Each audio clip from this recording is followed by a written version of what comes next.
Nadia Reeves had never been the kind of woman who needed saving. She had learned that early, growing up in a small house on the east side of the city, where her mother worked double shifts, and her father's absence was never explained, only felt. By the time Nadia was 12, she knew how to cook a full meal, manage a household budget written on the back of an envelope, and smile in a way that told the world everything was fine even when it was not. She grew up practical. She grew up quiet. And she grew up with a hunger inside her that she could not always name, but never once stopped feeling. That hunger led her to design school. It kept her awake through nights of sketchbooks and color theory, and professors who told her she had a rare kind of eye, the kind that did not just see a room, but understood what a room was supposed to feel like. By the time she graduated, Nadia had a worn leather portfolio, a small list of early clients, and the unshakable belief that she was just getting started. She met Dominic Harrow at a charity dinner she had been hired to style. She was 27. He was 39. He was the kind of man who walked into a room and instantly changed its atmosphere. Tall, well-dressed, with a calm confidence that did not shout, but simply settled over everything around him, like a fine coat of authority. He had made his fortune in real estate, buildings that reshaped city skylines, developments that turned forgotten neighborhoods into desirable addresses. People spoke about him the way they spoke about weather, as something powerful and inevitable. He noticed Nadia because she was the only person at the event who was not trying to get his attention. She was adjusting a floral arrangement near the back corner, frowning slightly, tilting her head the way she always did when something was not quite right. He walked over and asked her what she was thinking. She told him, without looking up, that the lighting on the east side of the room was 3 degrees too warm and was making the white tablecloths look yellow, and that whoever approved the final setup had not actually walked the room at the right hour. He laughed. Then he asked her name. They talked for 40 minutes that evening. He called her the following day. Within 3 months, they were together, and Nadia's world shifted in ways she had not fully prepared for. Life with Dominic was extraordinary and overwhelming in equal measure. He moved through the world at a speed she had to learn to match.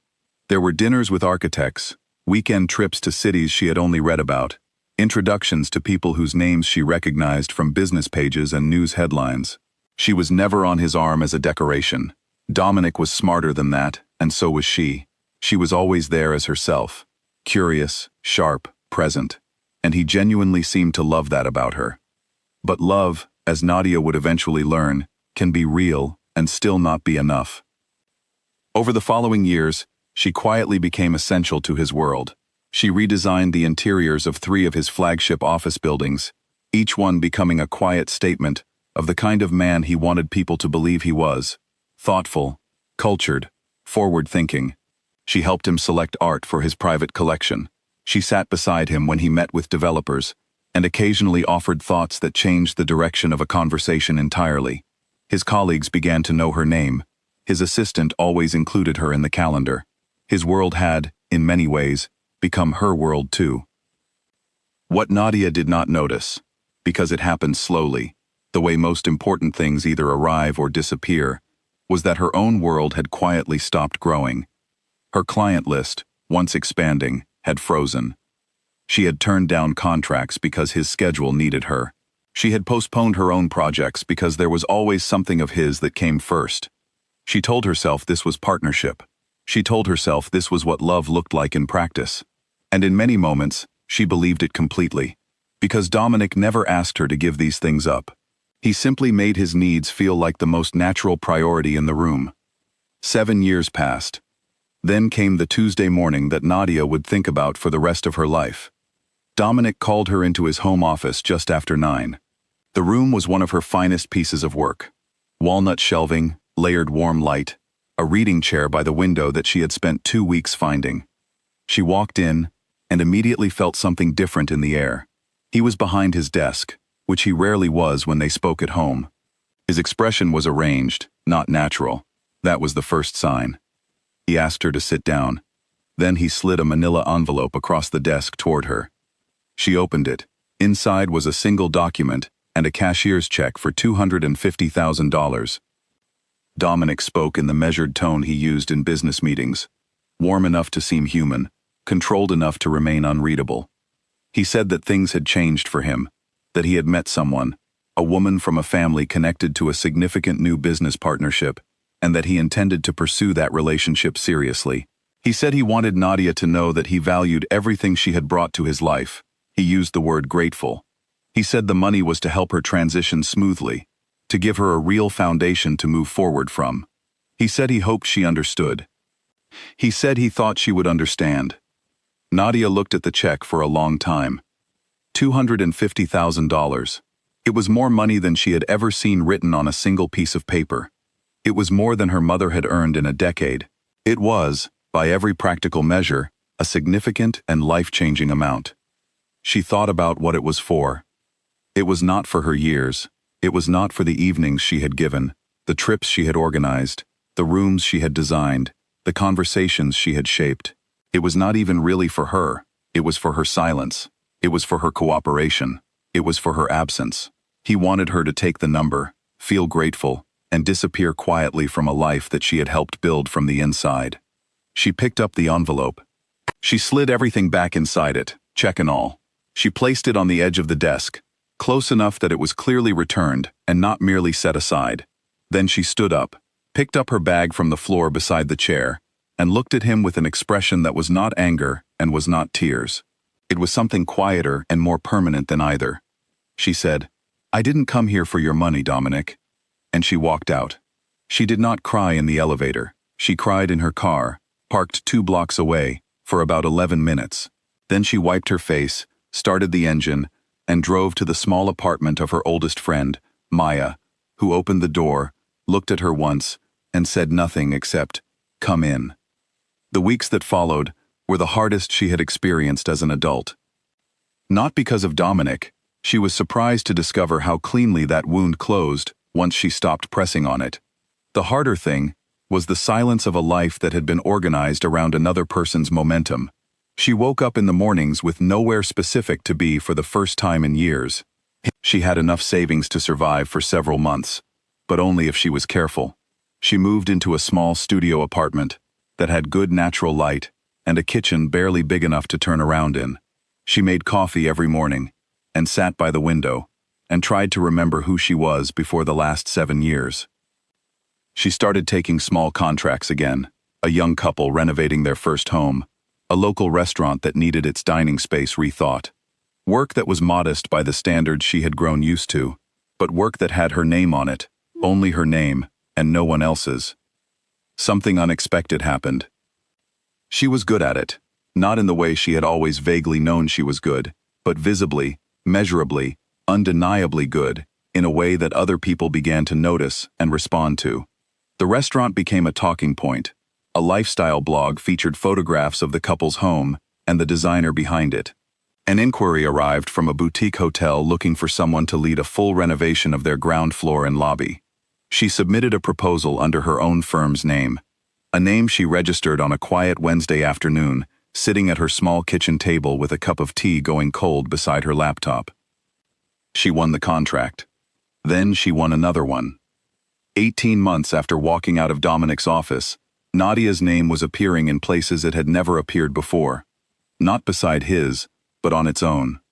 An industry publication ran a short profile on her. She was invited to speak at a regional design conference, not as someone's partner, but as a voice worth hearing in her own right.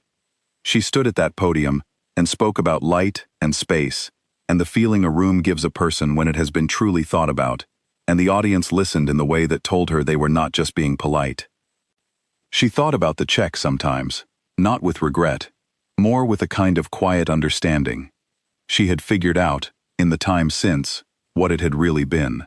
Dominic was a man who understood value. He priced things carefully. He had looked at Nadia, at 7 years of her presence, her work, her contribution to the texture of his life, and he had done what he always did. He had assessed the cost of walking away cleanly, and he had written a number. $250,000 was what he calculated it would take to keep things smooth, to ensure she left without noise, without legal questions about shared time and shared effort, without any of the complications that a woman with a real understanding of what she had given might raise. He had assumed she needed it enough to take it. He had assumed wrong.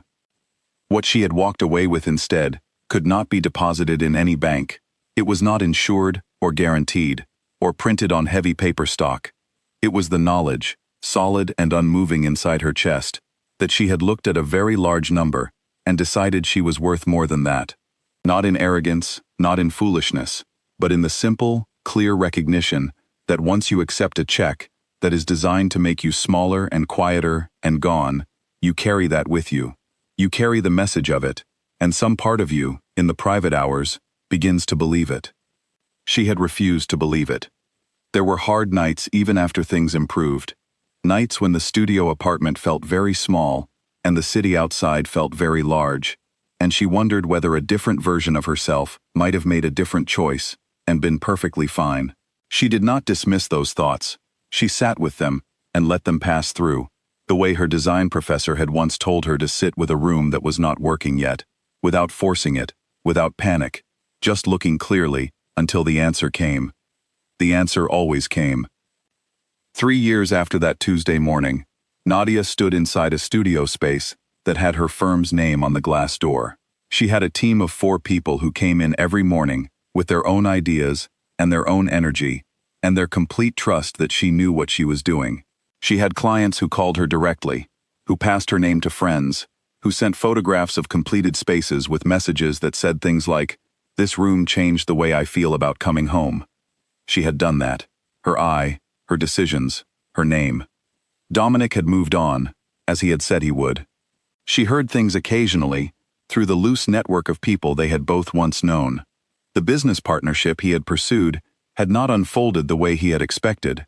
A development project had run into difficulties. His name had appeared in a financial column in a context he would not have chosen. She did not feel satisfaction when she heard these things. She felt something more like distance, the kind that tells you a place is far enough behind you that it no longer has weather. She was asked, once, at a dinner with a small group of women who had all found their own ways to rebuild after their own quiet collapses, whether she ever regretted walking away from the money. She thought about it honestly, the way she thought about everything. Then she said, the money would have been spent by now, some of it on rent, some on getting the business started, some on ordinary things she couldn't even remember. It would be gone. And what would be left, if she had taken it, was the memory of the moment she decided that his number was good enough for her. That she was $250,000 of trouble he was settling. That she had agreed to that definition of herself. Instead, what was left, what was still there every morning when she opened the door to her studio and sat down at her desk and looked at the work in front of her, was something else entirely. It was the version of herself she had chosen over the check.